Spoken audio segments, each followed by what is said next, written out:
ಹೇಗಿರುತ್ತೆ ಒಂದು ಗ್ರೂಪ್ನವರು ಅವರ ಫ್ರೆಂಡ್ ಅನ್ನೇ ಬೇಯಿಸಿ ಅವನ ಮಾಂಸನ ತಿಂದ್ರೆ. ಹೌದು, ಅಂತದ್ದೇ ಒಂದು ನಿಜ ಜೀವನದಲ್ಲಿ ನಡೆದಿರುವಂತ ಒಂದು ಭಯಂಕರವಾಗಿರುವಂತ ಘಟನೆಯನ್ನೇ ನಾವಿವತ್ತು ನೋಡ್ತಿರೋದು. 27 ಆಗಸ್ಟ್ 2023 ಶಿಬ್ಲಿ ಸಿದ್ದಿಕಿ ಹೃದಯ್ ಅನ್ನೋ ಒಬ್ಬ ಹುಡ್ಗ ಅವನ ತಾಯಿಗೆ ಫೋನ್ ಮಾಡಿ ಹೇಳ್ತಾನೆ, ಒಂದಷ್ಟು ಜನ ನನ್ನ ಕಿಡ್ನಾಪ್ ಮಾಡಿದ್ದಾರೆ ಅಂತ. ಈ ವಿಷಯನ ಅವರು ಹರಗಿಸ್ಕೊಳ್ಳೋಷ್ಟರಲ್ಲಿ ಫೋನ್ ಕಟ್ ಆಗೋಗುತ್ತೆ. ಅವನ ತಾಯಿಗಂತೂ ಏನ್ ಮಾಡ್ಬೇಕು ಅಂತಾನೆ ಅರ್ಥ ಆಗ್ತಿರೋದಿಲ್ಲ. ನಂತರ ಮತ್ತೆ ಅವನ ತಾಯಿಗೆ ಕಾಲ್ ಬರುತ್ತೆ. ಆದ್ರೆ ಈ ಸಲ ಶಿಬ್ಲಿನ ಕಿಡ್ನಾಪ್ ಮಾಡಿರೋಂತ ಜನರು ಮಾತಾಡ್ತಾರೆ, ನಿಮ್ಮ ಮಗನನ್ನ ನಾವು ಕಿಡ್ನಾಪ್ ಮಾಡಿದೀವಿ, ಅವನು ನಿಮ್ಗೆ ಜೀವಂತವಾಗಿ ಬೇಕು ಅಂತಂದ್ರೆ 15 ಲಕ್ಷ ಟಕ ಕೊಡ್ಬೇಕು ಅಂತ. ರುಪೀಸ್ಗೆ ಬಾಂಗ್ಲಾದೇಶದಲ್ಲಿ ಟಕ ಅಂತ ಕರೀತಾರೆ. ಅಷ್ಟೇ ಅಲ್ಲ, ಈ ವಿಷಯನ ಪೊಲೀಸರಿಗೂ ಕೂಡ ಹೇಳಬಾರ್ದು ಅಂತ ವಾರ್ನಿಂಗ್ ಕೊಡ್ತಾರೆ.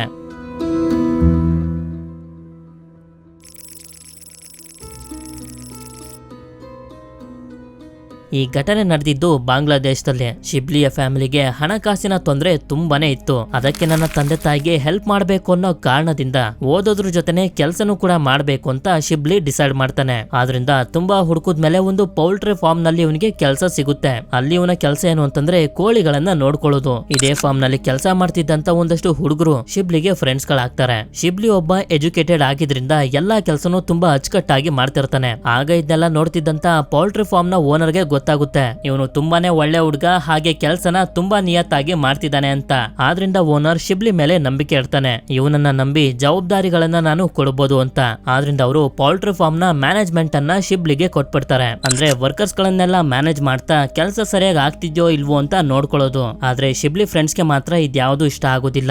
ಯಾಕೆಂತಂದ್ರೆ ಶಿಬ್ಲಿಗೆ ಇನ್ನು 19 ವರ್ಷ, ಆದ್ರೆ ಅಲ್ಲಿ ಕೆಲಸ ಮಾಡ್ತಿರೋಂತ ಶಿಬ್ಲಿ ಫ್ರೆಂಡ್ಸ್ ಗಳಿಗೆ 20-25 ವರ್ಷ ವಯಸ್ಸಾಗಿರುತ್ತೆ. ಅವನು ನಮ್ಗಿಂತ ವಯಸ್ಸಿನಲ್ಲಿ ಚಿಕ್ಕವನು, ನಮ್ಗಿಂತ ದೊಡ್ಡ ಕೆಲಸನ ಹೇಗ್ ತಗೋಬಿಟ್ಟ ಅಂತ. ಅದಕ್ಕೆ ಎಲ್ಲರೂ ತುಂಬಾ ನೆಗ್ಲೆಕ್ಟ್ ಆಗಿ ಕೆಲಸ ಮಾಡೋದಕ್ಕೆ ಶುರು ಮಾಡ್ಬಿಡ್ತಾರೆ. ಹೇಗಿದ್ರು ಶಿಬ್ಲಿ ನಮ್ಮ ಫ್ರೆಂಡೇ ಅಲ್ವಾ, ನಾವೇನ್ ಮಾಡಿದ್ರು ಸಹಿಸ್ಕೋತಾನೆ ಅಂತ. ಆದ್ರೆ ಶಿಬ್ಲಿಗ್ ಮಾತ್ರ ಇದ್ಯಾವುದು ಇಷ್ಟ ಆಗೋದಿಲ್ಲ. ಅದಕ್ಕೆ ಓನರ್ ಹತ್ರ ಹೋಗಿ ಅವರೆಲ್ಲರ ಮೇಲೆ ಕಂಪ್ಲೇಂಟ್ ಮಾಡ್ಬಿಡ್ತಾನೆ. ಆಗ ಓನರ್ ಅವರೆಲ್ಲರನ್ನು ಕರೆಸಿ ಚೆನ್ನಾಗಿ ಬೈತಾರೆ. ಇಲ್ಲಿಂದಾನೆ ಶಿಬ್ಲಿ ಹಾಗೆ ಅವನ ಫ್ರೆಂಡ್ಸ್ ಗಳ ಮಧ್ಯೆ ವೈರತ್ವ ಶುರುವಾಗಿದ್ದು. ಆದ್ರಿಂದ ಅವರೆಲ್ಲರೂ ಅನ್ಕೊಂಡಿರ್ತಾರೆ ಶಿಬ್ಲಿನ ಹಿಡಿದು ಚೆನ್ನಾಗಿ ಹೊಡೆದಾಕ್ ಬಿಡ್ಬೇಕು ಅಂತ.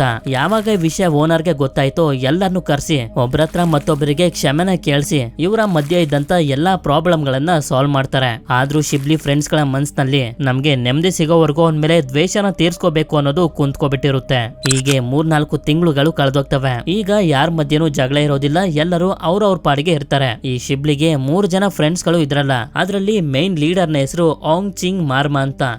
ಅವನ ಜೊತೆ ಅವನ 2 ಫ್ರೆಂಡ್ಸ್ ಗಳನ್ನು ಕೂಡ ಕರ್ಕೊಂಡು ಯಾರಿಗೂ ಗೊತ್ತಾಗದೇ ಇರೋ ರೀತಿ ಶಿಬ್ಲಿಗೆ ಚೆನ್ನಾಗಿ ಹೊಡೆದು ಅಲ್ಲಿಂದ ಒಂದು ಸೀಕ್ರೆಟ್ ಆಗಿರುವಂತ ಜಾಗಕ್ಕೆ ಕರ್ಕೊಂಡು ಹೊಂಟೋಗ್ತಾರೆ. ನಂತರ ಶಿಬ್ಲಿಗೆ ಎಚ್ಚರ ಆದಾಗ ನೋಡ್ತಾನೆ ಅವನ ಕೈ ಕಾಲುಗಳನ್ನ ಕಟ್ಟಾಕ್ಬಿಟ್ಟಿರ್ತಾರೆ. ಆಗ ಇವನಿಗೆ ಗೊತ್ತಾಗುತ್ತೆ ಇವನನ್ನ ಕಿಡ್ನಾಪ್ ಮಾಡ್ಬಿಟ್ಟಿದ್ದಾರೆ ಅಂತ. ಆದ್ರೆ ಇವನ ಫೋನ್ ಇನ್ನೂ ಕೂಡ ಇವನ ಹತ್ರನೇ ಇರುತ್ತೆ, ಅದನ್ನ ಅವರು ತಗೊಂಡಿರೋದಿಲ್ಲ. ಆದ್ರಿಂದ ಹೇಗೋ ಮಾಡಿ ತುಂಬಾ ಕಷ್ಟಪಟ್ಟು ಅವನ ತಾಯಿಗೆ ಫೋನ್ ಮಾಡಿ ಹೇಳ್ತಾನೆ, ನನ್ನನ್ನ ಒಂದಷ್ಟು ಜನ ಕಿಡ್ನಾಪ್ ಮಾಡ್ಬಿಟ್ಟಿದ್ದಾರೆ ಅಂತ. ಇಲ್ಲಿ ನಡೆಯೋದ್ನೇ ನಾನು ಸ್ಟಾರ್ಟಿಂಗ್ ನಲ್ಲಿ ಹೇಳಿದ್ದು. ಇದನ್ನ ಕೇಳಿ ಶಿಬ್ಲಿ ತಾಯಿಗೆ ತುಂಬಾನೇ ಭಯ ಆಗೋಗಿರುತ್ತೆ. ನಂತರ ಈ ಕಿಡ್ನಾಪರ್ಸ್ ಗಳು ಶಿಬ್ಲಿ ತಾಯಿಗೆ ಕಾಲ್ ಮಾಡಿ ಹೇಳ್ತಾರೆ, ನಮ್ಗೆ 15 ಲಕ್ಷ ಟಕ ಬೇಕು, ಇಲ್ಲಾಂತಂದ್ರೆ ನಿಮ್ ಮಗನ್ನ ಸಾಯಿಸ್ಬಿಡ್ತೀವಿ ಅಂತ. ಅದಕ್ಕೆ ತುಂಬಾ ಗಾಬರಿಯಿಂದಾನೆ ಶಿಬ್ಲಿ ಮನೆಯವರು ಕೂಡ ಅದಕ್ಕೆ ಒಪ್ಕೊಬಿಡ್ತಾರೆ. ಆದ್ರೆ ಇವರು ಮೊದ್ಲೇ ತುಂಬಾ ಬಡವರು, ಒಂದೊತ್ತು ಊಟಕ್ಕೂ ಕೂಡ ತುಂಬಾ ಕಷ್ಟ ಪಡ್ತಿರ್ತಾರೆ. ಎಷ್ಟೇ ಪ್ರಯತ್ನ ಪಡ್ತಿದ್ರು ಕೂಡ ಅವರಿಗೆ ದುಡ್ಡನ್ನು ಹೊಂದಿಸೋದಕ್ಕೆ ಆಗ್ತಿರೋದಿಲ್ಲ. ಈ ವಿಷಯ ಕಿಡ್ನಾಪರ್ಸ್ ಗಳಿಗೂ ಕೂಡ ಗೊತ್ತಾಗಿ 15 ಲಕ್ಷ ಟಕಾದಿಂದ 2 ಲಕ್ಷ ಟಕಾಗೆ ಬರ್ತಾರೆ. 2 ಲಕ್ಷ ಟಕ ಕೊಡಿ, ನಿಮ್ಮ ಮಗನ್ನ ಬಿಡಿಸ್ಕೊಂಡು ಹೋಗಿ ಅಂತ. ಶಿಬ್ಲಿ ಫ್ಯಾಮಿಲಿಗೆ ಇದು ಕೂಡ ಒಂದು ದೊಡ್ಡ ಅಮೌಂಟ್. ಆದ್ರೂ ಕೂಡ ಹೇಗೋ ಮಾಡಿ ಸೆಪ್ಟೆಂಬರ್ 4 2 ಲಕ್ಷ ಟಕ ದುಡ್ಡನ್ನ ಹೊಂದಿಸ್ತಾರೆ. ಆದ್ರಿಂದ ಶಿಬ್ಲಿ ತಂದೆ ಆ ಕಿಡ್ನಾಪರ್ಸ್ ಗಳಿಗೆ ಫೋನ್ ಮಾಡಿ ಹೇಳ್ತಾರೆ. ಅವರು ಕೂಡ ಒಂದು ಜಾಗದ ಅಡ್ರೆಸ್ ಅನ್ನ ಕೊಟ್ಟು ಅಲ್ಲಿಗೆ ಬರೋದಕ್ಕೆ ಹೇಳ್ತಾರೆ. ಶಿಬ್ಲಿ ಕಿಡ್ನಾಪ್ ಆಗಿದ್ದು ಆಗಸ್ಟ್ 27ಕ್ಕೆ. ಅಲ್ಲಿಂದ ಇಲ್ಲಿವರೆಗೂ ತುಂಬಾ ದಿನಗಳು ಕಳೆದೋಗಿರ್ತವೆ. ಆದ್ರೂ ಕೂಡ ಶಿಬ್ಲಿ ತಂದೆ ತಾಯಿಗೆ ನಂಬಿಕೆ ಇರುತ್ತೆ, ಇನ್ನು ನಮ್ಮ ಮಗ ಸೇಫ್ ಆಗಿದ್ದಾನೆ, ಅವನನ್ನ ಕರ್ಕೊಂಡ್ ಬರ್ಬೋದು ಅಂತ. ನಂತರ ಕಿಡ್ನಾಪರ್ಸ್ ಗಳು ಹೇಳಿರುವಂತ ಜಾಗಕ್ಕೆ ಶಿಬ್ಲಿ ತಂದೆ ಬರ್ತಾರೆ. ಅವ್ರಿಗನ್ನಿಸ್ತಿರುತ್ತೆ ನನ್ನ ಮಗನ್ನ ಕರ್ಕೊಂಡ್ ಬಂದು ಬಿಡ್ತಾರೆ, ನಾವಿಲ್ಲಿಂದ ಹೋಗ್ಬೋದು ಅಂತ. ಆದ್ರೆ ಅಲ್ಲಿಗೆ ಬಂದಂತ ಕಿಡ್ನಾಪರ್ಸ್ ಗಳು ಶಿಬ್ಲಿನ ಕರ್ಕೊಂಡು ಬಂದಿರೋದಿಲ್ಲ. ದುಡ್ಡನ್ನ ಇಸ್ಕೊಂಡು ಶಿಬ್ಲಿ ತಂದೆಗೆ ಹೇಳ್ತಾರೆ, ನೀವು ಏನು ತಲೆ ಕೆಡ್ಸ್ಕೋಬೇಡಿ, ಆರಾಮಾಗಿ ಮನೆಗೆ ಹೋಗಿ, ನೀವು ಮನೆಗೆ ಹೋಗಿ ತಲುಪೋಷ್ಟರಲ್ಲಿ ನಿಮ್ಮ ಮಗ ಮನೇಲಿ ಇರ್ತಾನೆ ಅಂತ. ಆದ್ರಿಂದ ಇವರು ಕೂಡ ತುಂಬಾ ಸಂತೋಷದಿಂದನೇ ಮನೆಗ್ ಬಂದು ನೋಡಿದ್ರೆ ಶಿಬ್ಲಿ ಇನ್ನೂ ಕೂಡ ಮನೆಗ್ ಬಂದಿರೋದಿಲ್ಲ.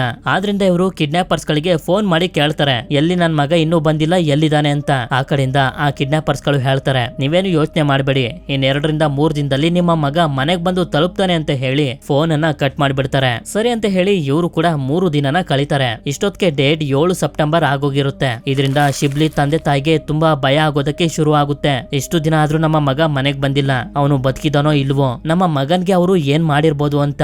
ಆದ್ರಿಂದ ಇವರು ಸೀದಾ ಹೋಗಿ ಪೊಲೀಸ್ಗೆ ಕಂಪ್ಲೇಂಟ್ ಅನ್ನ ಕೊಟ್ಬಿಡ್ತಾರೆ. ಯಾವಾಗ ಪೊಲೀಸರು ಶಿಬ್ಲಿ ಬಗ್ಗೆ ಇನ್ವೆಸ್ಟಿಗೇಷನ್ ಮಾಡೋದಕ್ಕೆ ಶುರು ಮಾಡಿದ್ರು ಅವರಿಗೆ ಗೊತ್ತಾಗುತ್ತೆ ಈ ಶಿಬ್ಲಿ ತುಂಬಾ ಒಳ್ಳೆ ಹುಡುಗ, ಯಾವ್ದೇ ತರದ ಜಗಳಕ್ಕೆ ಹೋಗ್ತಿರ್ಲಿಲ್ಲ, ಯಾವ್ದಾದ್ರು ಜಗಳ ನಡೆದ್ರು ಕೂಡ ಅದ್ರಲ್ಲಿ ಇನ್ವಾಲ್ವ್ ಆಗ್ತಿರ್ಲಿಲ್ಲ ಅಂತ. ಕ್ಲಿಯರ್ ಆಗಿ ಹೇಳ್ಬೇಕು ಅಂತಂದ್ರೆ ಶಿಬ್ಲಿ ತಾನಾಯ್ತು ತನ್ನ ಕೆಲಸ ಆಯ್ತು ಅಂತ ಇದ್ದಂತ ಹುಡುಗ. ಸರಿ ಅಂತ ಹೇಳಿ ಪೊಲೀಸರು ಶಿಬ್ಲಿ ಕೆಲಸ ಮಾಡ್ತಿದ್ದಂತ ಪೌಲ್ಟ್ರಿ ಫಾರ್ಮ್ ಗೆ ಬಂದು ಅಲ್ಲಿ ಶಿಬ್ಲಿ ಬಗ್ಗೆ ಕೇಳ್ತಾ ವಿಚಾರಣೆ ಮಾಡೋದಕ್ಕೆ ಶುರು ಮಾಡ್ತಾರೆ. ಆಗ ಓನರ್ ಇಂದ ಪೊಲೀಸರಿಗೆ ಗೊತ್ತಾಗುತ್ತೆ 4 ತಿಂಗಳ ಹಿಂದೆ ಈ ಪೌಲ್ಟ್ರಿ ಫಾರ್ಮ್ ನಲ್ಲಿ ಕೆಲಸ ಮಾಡ್ತಿದ್ದಂತ ಹುಡುಗರು ಹಾಗೆ ಶಿಬ್ಲಿ ಮಧ್ಯೆ ಜಗಳ ಆಗಿತ್ತು ಅಂತ. ಇದರಿಂದ ಪೊಲೀಸರಿಗೆ ಆ ಹುಡುಗರ ಮೇಲೆ ಡೌಟ್ ಬಂದು ಅವರನ್ನ ಇನ್ವೆಸ್ಟಿಗೇಷನ್ ಮಾಡೋದಕ್ಕೆ ಶುರು ಮಾಡ್ತಾರೆ. ಆದ್ರೆ ಎಷ್ಟೇ ಕೇಳಿದ್ರು ಕೂಡ ಆ ಹುಡುಗರು ಮಾತ್ರ ಶಿಬ್ಲಿ ಬಗ್ಗೆ ನಮ್ಗೆ ಏನು ಗೊತ್ತಿಲ್ಲ, ಅವ್ನ್ ಎಲ್ಲಿದ್ದಾನೆ ಅಂತಾನೂ ಕೂಡ ಗೊತ್ತಿಲ್ಲ ಅಂತ ಹೇಳ್ತಿರ್ತಾರೆ. ಯಾವಾಗ ಪೊಲೀಸರು ಆ ಹುಡುಗರನ್ನ ತುಂಬಾ ಫೋರ್ಸ್ ಮಾಡಿ ಕೇಳೋದಕ್ಕೆ ಶುರು ಮಾಡಿದ್ರು ಒಂದೊಂದೇ ವಿಷಯಗಳು ಹೊರಗಡೆ ಬರೋದಕ್ಕೆ ಶುರು ಆಗುತ್ತೆ. ಪೊಲೀಸರಿಗೆ ಈಗ ಸಿಕ್ಕಿರೋದು ಬರೀ 3 ಜನ ಹುಡುಗರು ಮಾತ್ರ. ಆದ್ರೆ ಶಿಬ್ಲಿನ ಕಿಡ್ನಾಪ್ ಮಾಡಿದ್ದು ಒಟ್ಟು 5 ಜನ. ಈ ಟೀಮ್ ನ ಲೀಡರ್ ಆಗಿದ್ದಂತ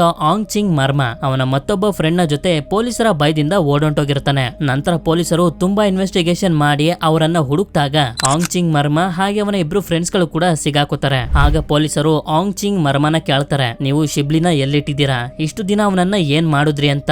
ಆಗ ಅವನು ಹೇಳಿದಂತ ವಿಷಯನ ಕೇಳಿ ಪ್ರತಿಯೊಬ್ರು ಕೂಡ ತುಂಬಾನೇ ಶಾಕ್ ಆಗಿ ಹೋಗ್ತಾರೆ. ಯಾಕೆ ಅಂತಂದ್ರೆ ಆಂಗ್ ಚಿಂಗ್ ಮರ್ಮಾ ಹಾಗೆ ಅವನ 4 ಜನ ಫ್ರೆಂಡ್ಸ್ ಗಳು ಸೇರಿ ಶಿಬ್ಲಿಗೆ ಚೆನ್ನಾಗಿ ಹೊಡೆದು ಅವನನ್ನ ಸಾಯಿಸಿ ಅವನ ಮಾಂಸನ ಬೇಯಿಸಿ ತಿನ್ಕೋಬಿಟ್ಟಿರ್ತಾರೆ. ಇದೇ ಶಾಕ್ ನಲ್ಲಿ ಪೊಲೀಸರು ಅವರನ್ನ ಕೇಳ್ತಾರೆ, ಹಾಗಿದ್ಮೇಲೆ ಶಿಬ್ಲಿಯ ಮೂಳೆಗಳೆಲ್ಲ ಎಲ್ಲಿದಾವೆ ಅಂತ.